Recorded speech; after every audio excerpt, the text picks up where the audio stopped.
Big Kish news up in here. We about to go over the Drake versus UMG, the Kendrick Lamar diss lawsuit.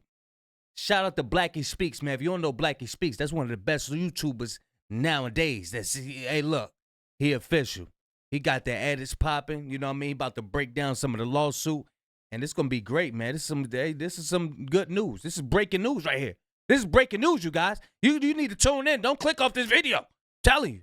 We about to get into this news, though. Y'all know I'm like holding y'all. Without further ado, let's get into this news. Now, Drake has just launched an explosive lawsuit against Universal Music Group, the world's biggest record label, over Kendrick Lamar's diss track, Not Like Us. Right. In this video, we're diving into the latest update on his story, what's been happening in the lawsuit, and what it all means for Drake, UMG, and Kendrick Lamar. A few weeks ago, we covered the ongoing feud between Drake and Universal Music Group. In that video, we talked about Drake accusing UMG and Spotify of artificially inflating the streaming numbers for Kendrick Lamar's diss track, Not Like Us. As you of course might know, the track was the centerpiece of the beef between Kendrick Lamar and Drake, and it was such a massive moment in hip-hop that it... Did people already know where Drake stayed prior to Kendrick Lamar putting that on his cover? I think it was like everybody knew about. I don't know I forgot what he called that mansion. What did he call that mansion? I forgot. But I think people already knew. And Drake, and it was such a massive moment in hip-hop that it overshadowed everything else in their feud, breaking records and becoming one of the fastest growing rap songs, actually songs, in history. And now, as of the other day, Drake has officially filed an 81-page defamatory lawsuit against Universal Music Group, claiming that Kendrick Lamar's song, Not Like Us, pushed defamatory statements against him. Now, this story is very wild, not only because it involves one of the biggest artists in the world, but also because Drake is going head-to-head with Universal Music Group, the biggest record label in the industry, a label he's been in bed with for some time now. I want to go over the meat and potatoes of this particular lawsuit. The lawsuit starts with what happened. Not the meat and potatoes. God, the meat and potatoes. Look, when somebody say they're about to get into the meat and potatoes or something, that means they're about to cook. So yeah, hey, brace yourself.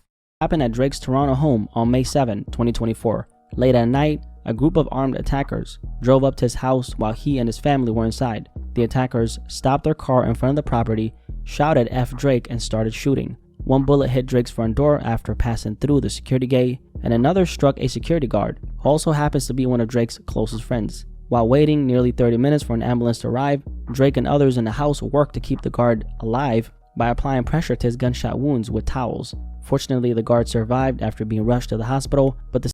Drake ain't touching no blood, man. Drake ain't touching no blood. Drake ain't saving no life, man. His fingers too plasticky.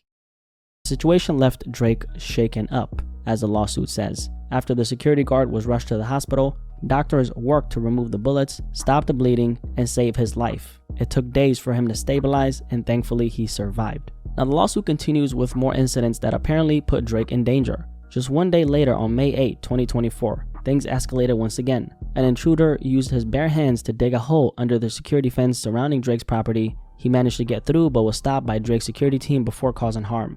Even so, the lawsuit states that the man shouted racial slurs and threats at Drake before being escorted off the property. And if that wasn't enough, another break-in attempt happened the following day on May 9, 2024. According to Drake, these back-to-back incidents weren't coincidences. They were triggered by UMG's actions just days later.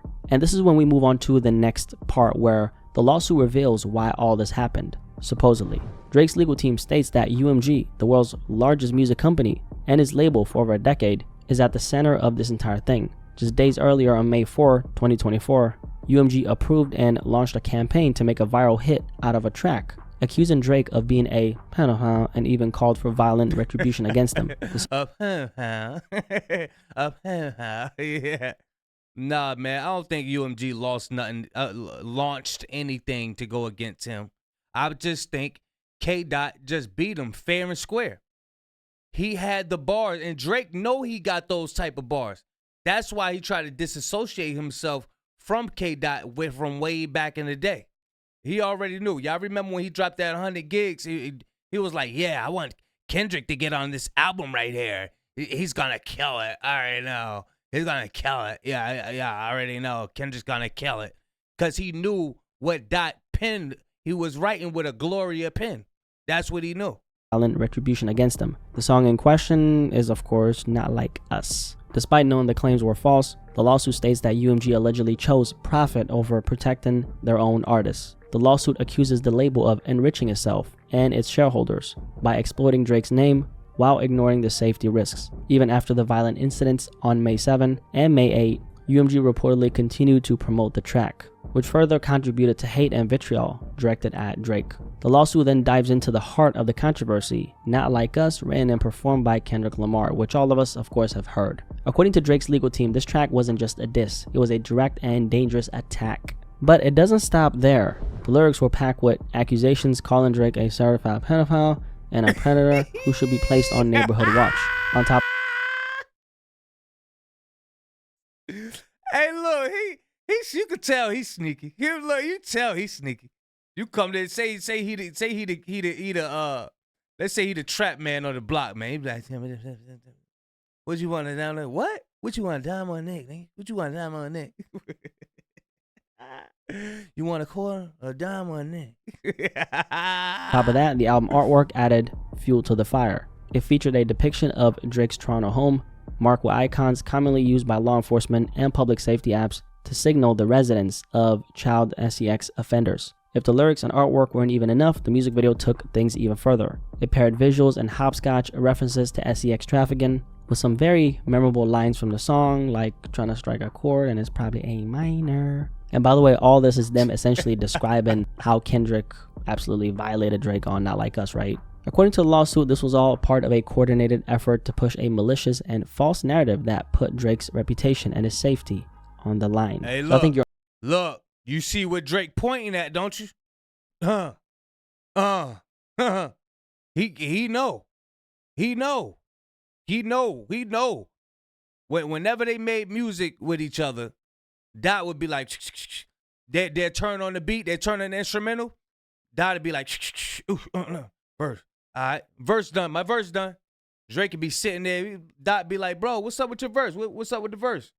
Man, he'd be waiting for his writers to email him the lyrics. Drake be waiting for his ghostwriters to email him the lyrics. And he did. Man, Dot was like, bro, nah, man, I can't work with you no more, bro. You waiting for email lyrics and stuff? On the line. So I think you're on board now and understand why Drake filed this lawsuit. They're saying that the song Not Like Us was a calculated hit to his character, which is what a diss track is supposed to be, of course. According to Drake's legal team, they're saying that Kendrick didn't just throw shade. He accused Drake of being a pedophile and a predator and someone who should be placed on neighborhood watch, even though there's no proof that he, plays with fuck with Blackie, boy. children, right? Aside from that video with that 17-year-old girl on stage, I'll get to all that stuff later, right? On this next part, the lawsuit states that this is not about Kendrick Lamar. It's entirely about the music company UMG, who decided to publish, market, and monetize the record. Now, Drake's legal team says that, he's not a pedophile and that he's never engaged in any acts that would, require for him to be. Please stop saying. I'm gonna keep on laughing, bro. Come on, we gotta watch. We gotta go through this video, man. I gotta get through this video. Be placed on neighborhood watch, let's just put it like that. And that he's never did anything inappropriate with minors and that he's never been charged with or convicted of any criminal acts whatsoever. Now let's break this down further because this part really shows why Drake's legal team is going after UMG. Starting in May 2024, UMG reportedly went all in on spreading the song, the visuals, and everything else associated with Not Like Us, what Drake's team calls the defamatory material. Now the reason, according to the lawsuit, money. According to the lawsuit, UMG knew how damaging and false the allegations were, but they saw it as a business opportunity. The more people who streamed, watched, or downloaded the track, the more UMG and its executives got paid. It was a win for them financially, regardless of the fallout for Drake. The lawsuit also states that UMG's Interscope Records owns Kendrick Lamar's entire back catalog and that they had recently convinced Kendrick to sign a new deal. So pushing this song as a viral hit was a way for them to prove that they could maximize his sales. Essentially, they were doubling down on Kendrick's music to make him, even more valuable under their control. That's what the lawsuit says. Third, and this is where it gets real strategic, UMG allegedly had an ulterior motive when it came to Drake. His contract with the label was actually expiring, according to the lawsuit. And hold on. What we at? 607. Hey, bro. Hey, for real? Where did I join that? Hold on. You not beating nobody in no rap battle who dance like dance like this while they rapping, bro. Kendrick's music to make him, even more valuable under. Look at that. He put the knee up. Look, he said, bro, listen, why would you battle somebody like that? Why? And he's still holding the microphone to his head, to his mouth. You can't beat nobody in no battle rap who do that. Even more valuable under their control. That's what the lawsuit says. Third, and this is where it gets real strategic. UMG allegedly had an ulterior motive when it came to Drake. His contract with the label was actually expiring, according to the lawsuit. And renewing the contract wasn't going to be cheap. So, by tarnishing Drake's reputation and devaluing his brand, UMG could position themselves to negotiate a new deal on terms that were more in their favor. So to sum it up, the lawsuit paints UMG as straight up vultures who wanted to prioritize their own interest over their own artist interest. From their perspective, the destruction of Drake, if you will, wasn't just collateral damage, it was a part of their plan. Now, UMG's supposed campaign worked exactly how they intended it to work. The lawsuit says that the song Not Like Us disguised its damaging and inflammatory lyrics behind a catchy beat and hook, making it easy for listeners to get hooked while missing the deeper implications, which is kind of the point of a diss song and a song in a lot of ways as well, right? UMG apparently took full advantage of this, using all their resources to spread the message far and wide. The accusation that Drake likes him young went viral almost instantly. And it wasn't just rap fans who heard it. The song crossed borders and language barriers, spreading its message to hundreds of millions of people worldwide. And they're saying that it became so ingrained in the cultural conversation that the accusation itself began to stick, which is a fact. People started to believe it. When you go back to listen to Taylor Made, shout out to the company, man. When you go back and listen to Taylor Made, when Drake is in his Tupac voice, he told Kendrick to say that. He told him to say that. That's what he told him.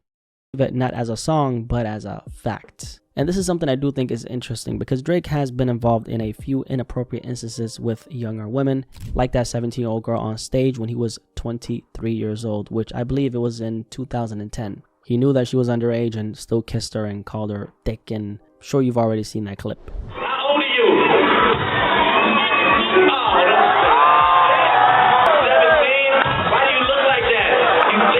And also we have the inappropriate relationship with. He said, why do you look like that? Why do you look like that? You're thick. That's a shame. Boy. Look.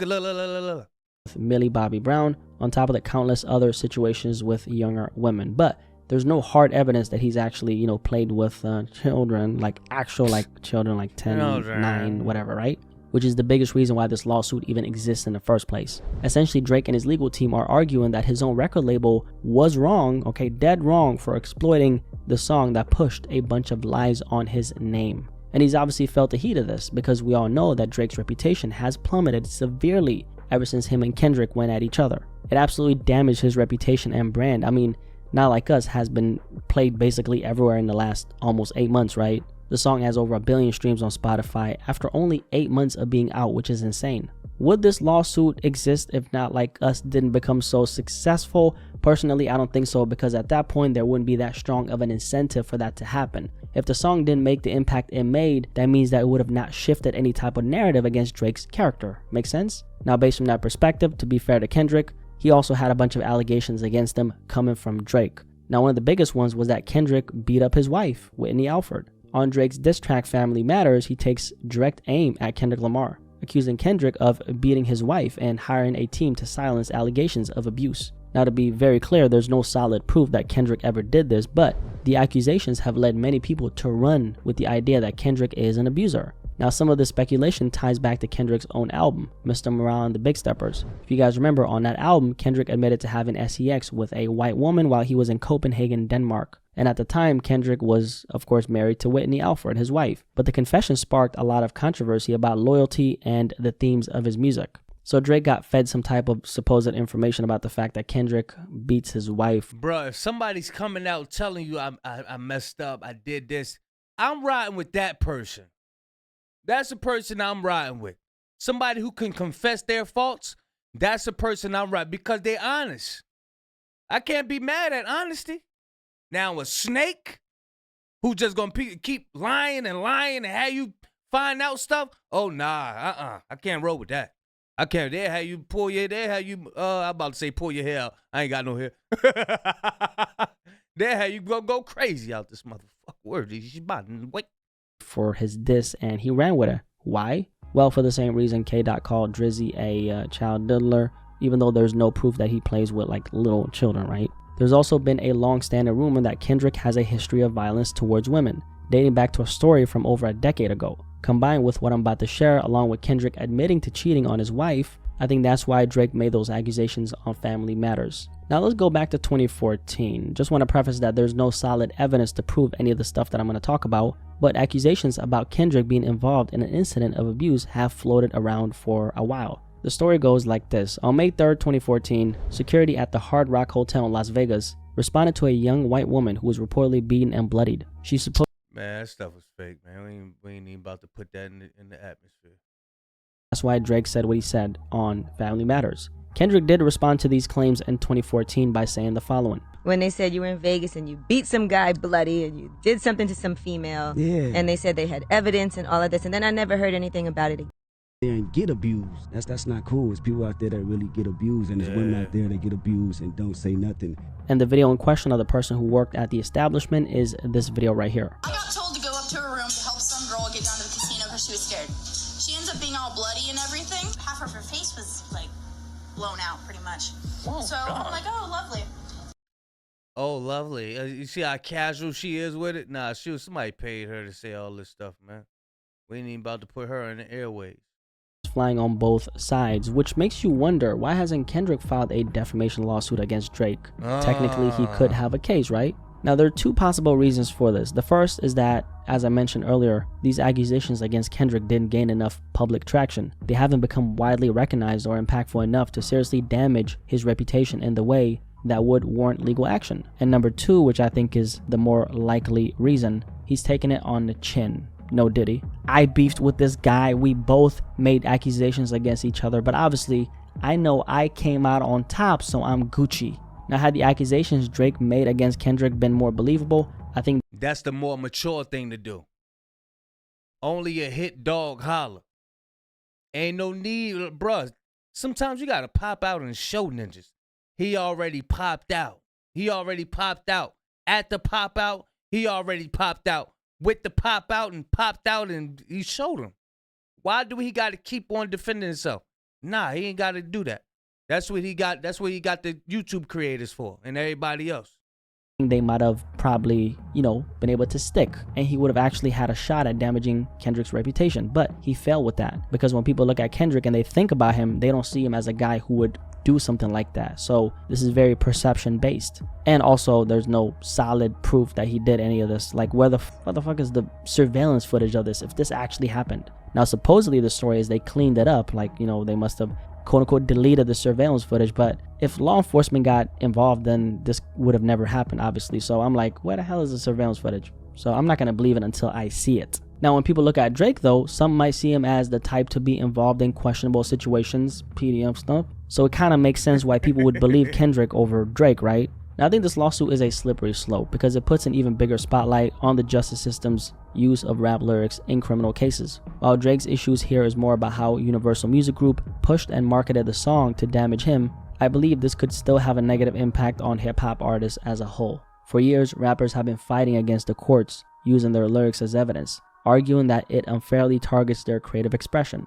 But now we're seeing one of the biggest artists in the world potentially opening that can of worms. This situation could end up setting a dangerous precedent, making it even harder for artists to separate their art from real-life legal consequences. Another reason I think Drake filed this defamation lawsuit is that it gives him a chance to overshadow the impact of the PDF allegations. In my opinion, I think this is a strategic move on Drake's end. Drake knows that the accusations Kendrick made and Not Like Us can't be undone. The damage is already out there, and those claims have left a mark on his reputation. So his best move to regain control of the narrative is through... He's trying to cry out and get people on his side. But people, he's not that young Degrassi Drake no more. We look at you now as the 40-year-old grown man that you are now. We don't look at you, I mean the people. The people don't look at you as, the certified lover boy. We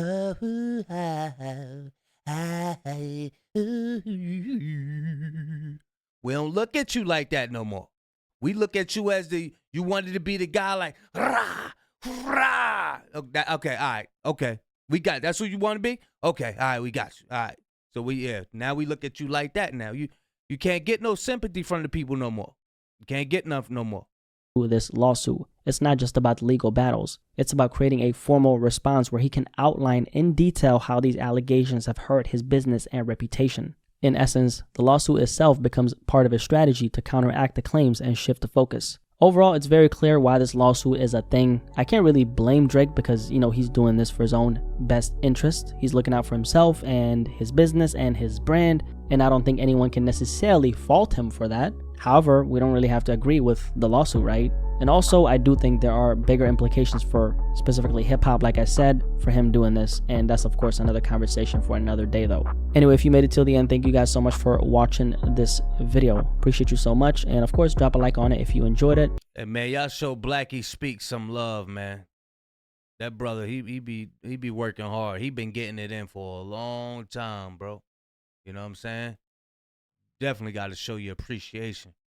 Cause he puts it in. He puts it in. Definitely motivate me to get on here. You know what I mean? And act a fool. But yeah, y'all let me know what y'all think of the breakdown. Big Kiss News signing up out of here, man. I'm gone.